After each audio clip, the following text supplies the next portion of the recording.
Hai sahabat para penikmat alur. Balik lagi nih sama gue nih, Usop ya. Gimana? Masih ngawur? Haha, sama gue juga.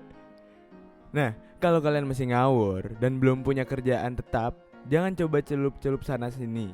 Nanti benihnya berbuah. Bingung tanggung jawabnya gimana? Kan gak mungkin anak orang kalian aja susah mulu. Ngomongin hal ini, gue jadi keinget sama sebuah film nih. Gue bahas film itu aja kali ya. Nah, film yang akan gue bahas kali ini berjudul Cocked Up, yang dirilis pada tahun 2017.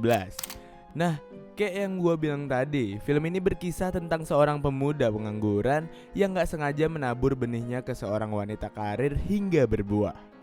Dan mau gak mau, si pengangguran ini tetap harus tanggung jawab, gimana pun caranya. Biar gak kelamaan, kita langsung aja mulai videonya ya. Tapi jangan lupa klik tombol subscribe dan nyalain lonceng notifikasinya biar kalian gak ketinggalan video menarik lainnya dari Nikmatin Alur. Go Shop, enjoy the plot.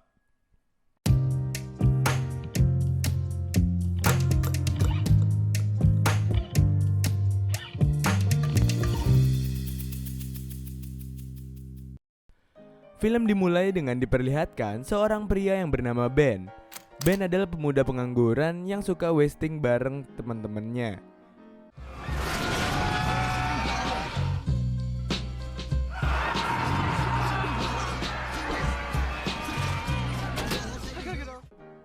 Scene berpindah dan terlihat seorang wanita yang namanya kayak kipernya Liverpool, yaitu Alison. Alison adalah seorang wanita yang sangat sibuk karena pekerjaannya, dan dia bekerja di sebuah stasiun televisi. Alison tinggal bareng kakaknya Debbie dan suaminya Debbie yang bernama Pete, beserta kedua anaknya. Suatu hari saat sedang bekerja, Alison dipanggil oleh atasannya. Ternyata Alison ditawari promosi naik jabatan sebagai presenter. Tentu saja Alison sangat senang mendengar hal itu. Dan karena kini Alison akan tampil di depan kamera, dia dituntut untuk menjaga berat badan dan penampilannya. We didn't say lose weight. I might say tighter. We don't want you to lose weight. We just want you to be healthy. Okay. You know, by Alison lalu pulang dan menceritakan hal itu kepada Debbie dan Pete. Mereka juga senang mendengar Alison yang naik jabatan. Debbie mengajak Alison buat ngerayain hal itu ke sebuah klub malam. Singkat cerita, Debbie dan Alison udah di klub malam. Saat Alison lagi di bar buat beli minuman, dia gak sengaja ketemu sama Ben. Mereka lalu berkenalan dan Alison juga mengenalkan Ben kepada kakaknya. Saat lagi asik ngobrol, tiba-tiba Debbie ditelepon oleh suaminya dan ngasih tahu kalau anaknya lagi sakit. Debbie pun harus segera pulang dan meninggalkan Alison dan Ben berdua aja. Mereka lalu lanjut ngobrol dan minum hingga kobam. Ya namanya juga cewek sama cowok kobam berduaan aja. Udah pastilah endingnya melakukan pergenjerotan duniawi. Pagi harinya, pas baru bangun, Ben ngajakin Alison sarapan nasi uduk di depan gang. Nah, pas di warung inilah mereka saling ngobrol satu sama lain. Alison lalu menanyakan apa pekerjaan Ben. Karena sebenarnya Ben masih nganggur, dia pun menjadi pendongeng handal dan nyeritain kebohongannya ke Alison. Alison yang berpendidikan ini tentu aja gak mudah percaya dengan dongengnya Ben. Sebelum pergi, Ben meminta kartu namanya Alison agar mudah menghubunginya. Alison memberikannya dengan berat hati. Lalu Ben juga memberikan alamat emailnya kepada Alison karena dia gak punya HP. Dan mereka pun berpisah. bye. Take care. See ya. Scene berpindah ke 8 minggu kemudian. Saat Alison lagi melakukan wawancara di televisi, tiba-tiba dia menjadi sangat mual. Dan mau gak mau dia harus mengakhiri sesi wawancara itu. Semakin hari, mualnya Alison malah makin menjadi-jadi. Padahal dia udah minum obat tala angin. Bahkan udah dikerokin juga. Tapi tetap enggak hilang-hilang mualnya. Canda ya gengs. Tadi itu enggak ada di filmnya ya. Lanjut, Alison curhat ke kakaknya soal mual-mualnya yang enggak hilang-hilang. Alison juga curiga jika dia ini hamil. Debbie lalu ngajak adiknya buat beli beberapa alat tes kehamilan. Dan setelah mencoba semua alat yang dibeli, hasilnya positif semua. Give me more, give me a few more. Did you try the Oversure? These can't all be positive. Alison pun menjadi sedih, galau, dan frustasi. Dia dan Debbie mencoba menghubungi Ben lewat email dan meminta nomor telepon yang bisa dihubungi. Sementara itu, Ben yang mendapat email dari Alison menjadi sangat senang dan mengira jika hubungan dengan Alison akan terus berlanjut. Allison menelpon Ben dan ngajakin buat ketemuan besok. Wanted to get together, like tomorrow night. Me to Just call grab you. some dinner. Yeah, why not? Meeting of mine sounds good. Sweet. Okay, great. So yeah, I'll just meet you there then at 6. Besok malamnya pas mereka ketemuan di warung ayam geprek, Allison menanyakan semua hal-hal pribadinya Ben, mulai dari pekerjaan, hobi, dan lain sebagainya. Di sini akhirnya Ben jujur kalau bilang dia sebenarnya adalah pengangguran handal. Untuk hidup sehari-hari dia hanya mengandalkan uang asuransi yang pernah diterimanya dulu. Tiba-tiba Allison memotong pembicaraan dan bilang kalau dia mengandung benihnya Ben. Tentu saja Ben terkejut mendengar hal itu. Lalu terjadi adu bacot antara mereka berdua. Allison lalu bilang jika dirinya belum tentu hamil karena dia hanya mengecek lewat tes pack yang dia beli di minimarket. Allison mengajak Ben ke klinik bersalin buat memastikan dia beneran hamil apa enggak. Singkat cerita, kini mereka udah sampai di klinik. Dokter langsung memeriksa kandungan Allison dan ternyata Allison beneran hamil.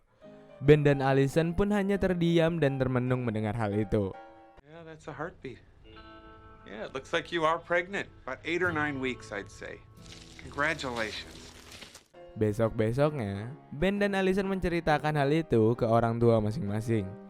Ternyata orang tua mereka malah senang dan mendukung kehamilan Allison. Mereka meminta Ben dan Allison menjaga bayi itu dan hubungan mereka. Scene pun berpindah dan terlihat Allison yang menghubungi Ben. Allison bilang jika dia akan melahirkan dan merawat bayi yang ada di dalam kandungannya. Ben senang mendengar hal itu. Ben bilang meskipun dia nggak punya uang, dia akan berusaha dan mendukung Allison untuk merawat dan melahirkan bayi itu nantinya.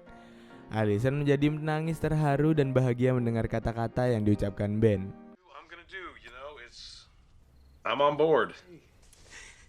I really appreciate you saying that. No problem. You wanna get together and talk about it or something like that? Yeah, sure. Date, I mean. Kini Allison dan Ben mencoba untuk melakukan pendekatan lagi. Ben mengajak Allison untuk mengenal circle-nya, begitu juga Allison yang mengenalkan Ben kepada keluarganya. Rupanya Ben berhasil mengambil hati Pete dan Debbie. Bahkan Ben juga udah mulai akrab sama kedua keponakan Allison. Now, what your bear would also like to do with some grass. Fetch. All right, bring it back. I'm gonna get you. Beberapa minggu berlalu dan kini perutnya Allison udah mulai membesar. Allison berusaha menyembunyikan hal itu dan gak cerita ke teman-teman kerjanya karena takut disuruh resign. Suatu ketika saat Allison keluar sama Ben untuk membeli perlengkapan bayi, Allison ketemu sama teman kerjanya. Ben yang gak tahu jika Allison menyembunyikan kehamilannya malah cerita ke temannya Allison jika dia sedang hamil. Tentu saja hal itu membuat Allison menjadi jengkel. Scene pun berpindah lagi dan terlihat Ben yang sedang ngobrol sama Pete. Ben menanyakan harga cincin kawin kepada Pete dan ternyata harganya sangat mahal. Ben yang masih nganggur tentu aja gak mampu buat beliin Allison cincin kawin. Ben lalu menemui teman-temannya dan berencana mengembangkan website situs pecocok tanaman agar mereka mendapat income tambahan. Anjay. Suatu ketika Ben menemui Allison sambil membawa kotak cincin dan pas dibuka ternyata itu hanya kotak kosong, nggak ada cincinnya.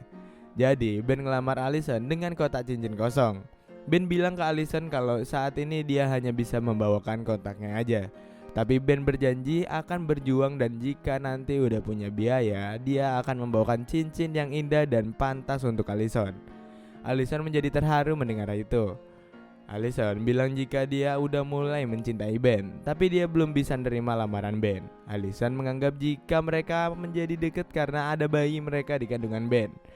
Allison meminta waktu agar bisa menerimanya. Ben pun legowo dan menerima semua keputusan Allison. Adegan berpindah dan terlihat Allison menghubungi Ben untuk meminta tolong. Allison meminta agar Ben mengikuti dan memata-matai Pete. Debbie pun curiga Pete punya simpenan karena akhir-akhir ini Pete jarang di rumah dan gak punya waktu buat keluarganya. Awalnya Ben menolak karena gak mau ikut campur urusan rumah tangga orang. Tapi karena Allison yang memaksa, dengan terpaksa akhirnya Ben mau. Singkat cerita, Ben, Allison dan juga Debbie mengikuti Pete ke sebuah rumah. Mereka bertiga lalu masuk rumah itu dan ternyata Pete tidak sedang berselingkuh. Pete ternyata ikut ke dalam sebuah klub pecinta baseball. Pete bilang kalau dia butuh refreshing, dia jenuh sama pekerjaannya dan klub itulah tempatnya buat healing. Tapi Debbie tetap marah kepada Pete. Debbie merasa dibohongi karena Pete gak pernah cerita apa-apa tentang klub baseball itu. Padahal mereka suami istri. I don't get mad. It's a fantasy baseball draft. I'm not cheating or anything. Wanting to be with your friends more than your family. I'm doing it because I need to keep my sanity a little bit. Setelah melihat pertengkaran Pete dan Debbie semalam, Allison dan Ben punya pandangan sendiri-sendiri soal itu. Allison mendukung kakaknya karena suami istri harus saling terbuka satu sama lain. Sedangkan Ben lebih membela Pete karena itu hanyalah masalah sepele. Dan terjadilah adu bad attitude control of tongue alias bacot antara Ben dan Allison. Dan pada puncaknya Allison mengusir Ben dari mobilnya. What the f am I supposed to say to that? You should just support me. You know, you should just You're acting like a lunatic? No. No. Oh, Okay. that's helpful. Sacrifice your Yes, vagina? it will never look the same after this. My car. No. Get out of my car. No. Get out of my fucking car. Ben pun menyusuli Allison ke klinik bersalin dengan berjalan kaki. Sesampainya di klinik, ternyata Allison masih kesal, sehingga dia masih marah-marah ke Ben. Ben sadar jika hormon ibu-ibu hamil bawaannya marah-marah melulu, sehingga dia nggak ngeladenin ocehannya Allison dan lebih memilih buat mengalah pergi ninggalin Allison yang emosinya belum stabil. Scene pun berpindah dan hari ini adalah hari ulang tahun anaknya Debbie. Ben datang ke acara ulang tahun itu. Setelah ngobrol sebentar sama Debbie dan Pete, Ben langsung menemui Allison. Ben meminta maaf soal kejadian kemarin, tapi Allison masih kesel dan malah ngomong jika mereka nggak harus bersama. Mereka cukup berteman aja tanpa ada ikatan apapun. Debbie takut nantinya mereka kayak Pete dan Debbie yang sering berantem. Ben sangat kecewa mendengar hal itu dan pergi dari sana. Kebetulan dia ketemu sama Pete dan Ben langsung luapin kesalahannya kepada Pete. Ben bilang jika Allison gak mau berumah tangga karena melihat Pete dan Debbie yang sering berantem. Habis ngomong gitu, Ben langsung pergi gitu aja. Pete yang gak tahu apa-apa hanya bisa bengong aja. Sejak hari itu, Ben dan Allison menjalani kehidupan mereka masing-masing. Allison tetap sibuk dengan pekerjaannya sebagai presenter, dan Ben ternyata kini udah bekerja sebagai web designer dan dia mendapat gaji yang lumayan besar. Bahkan Ben udah mampu beli rumah sendiri dari gajinya sebagai web designer. Ben juga terlihat mempersiapkan kamar untuk calon bayinya nanti. Lalu terlihat Pete, Debbie beserta kedua anaknya akan berangkat untuk berlibur. Jadi Allison sendirian deh di rumah. Malam harinya saat Allison asik nonton TV, tiba-tiba terjadi kontraksi di perutnya. Allison langsung menelpon dokter untuk membantu proses melahirkan. Tapi ternyata si dokter waktu itu sedang berada di luar kota. Karena udah gak ada pilihan lain, Allison pun menghubungi Ben untuk meminta bantuan. Ben langsung bergegas menuju rumah Allison. Sesampainya di sana, Ben melihat Allison yang sedang berendam di air hangat. Ben meminta Allison agar tetap tenang untuk mengurangi kontraksinya. Setelah Allison bisa tenang, mereka langsung menuju ke rumah sakit. Singkat cerita, mereka udah di rumah sakit dan dokter segera melakukan tindakan. Ben dengan setia nungguin Allison di sisinya. Melihat hal itu, Allison menjadi terharu melihat ketulusan dan kesabarannya Ben. Allison meminta maaf dan akhirnya dia merasa bahwa Ben lah yang cocok untuk menemaninya hingga akhir hayatnya. Tak lama kemudian Debbie dan Pete datang ke rumah sakit. Debbie bilang kalau dia aja yang nemenin Allison selama persalinan. Tapi Ben ngajak Debbie keluar dan ngobrol berdua aja. Ben bilang kalau dialah yang pantas menemani proses melahirkan Allison. Karena dia adalah ayahnya. Debbie hanya bisa diam mendengar hal itu. Alasan Ben kekeh nemenin Allison adalah agar Allison tahu kalau Ben selalu ada di sampingnya kapanpun dan dalam keadaan apapun. Tak lama kemudian teman-temannya Ben datang juga untuk menunggu proses lahirannya Allison. Singkat cerita, semuanya berjalan lancar dan lahirlah seorang bayi perempuan. Mereka semua sangat senang dengan hadirnya bayi kecil itu dan film pun tamat. Itu tadi alur cerita film Knock It Up dari Nikmatin Alur. Ben keren banget nih di film ini. Meskipun dia gak punya apa-apa, dia tetap bertanggung jawab dan terus berjuang hingga dia mendapat kerjaan yang gajinya lumayan. Sampai bisa beli rumah loh. Tuh, jadiin Ben buat pelajaran. Jangan mau celup aja habis itu gak mau tanggung jawab. Masa iya mau enaknya aja? Buat yang cewek, jangan mau di unboxing kalau belum sah jadi suami istri. Kalau diancam bakal diputusin, ya udah putus aja gak apa-apa. Kalau cowok udah mau unboxing kalian, itu artinya udah gak sayang kalian lagi. Dia cuma sakne sama kalian. Kalau kalian ngasih jatah ke cowok kalian, terus cowok kalian bosen, gue yakin kemungkinan besar kalian bakal ditinggalin kok. Jadi kalau kalian diancam bakal diputusin, ya udah putusin aja. Masih banyak cowok yang bener-bener sayang sama kalian di luar sana. Anjay, kok gue tahu sih. Ya udah, sekian dulu video kali ini ya. Gue Usop, I love you Razan.